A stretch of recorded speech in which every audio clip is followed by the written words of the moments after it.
À partir du moment où on a une politique qui a échoué, le président de la République ne peut pas prétendre poursuivre cette politique et l'imposer à ses gouvernements successifs. Il faut donc un nouveau système politique de l'ordre de la cohabitation. La cohabitation a été faite pour ça.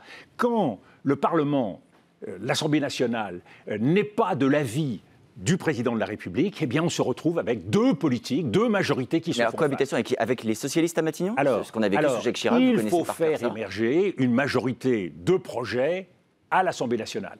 Et ça, c'est le travail qui doit être confié par le président de la République aux premiers ministres les mieux placés, qui sont susceptibles, dans un travail de préfiguration. Pourquoi nommer un Premier ministre qui, 3 mois plus tard, va tomber? Vous pensez à qui, Dominique de Villepin? Alors, Quels sont les contours de cette Je pense qu'il faut faire les choses dans l'ordre. Il faut commencer par le bloc qui est arrivé en tête aux dernières élections. C'est un bloc de gauche.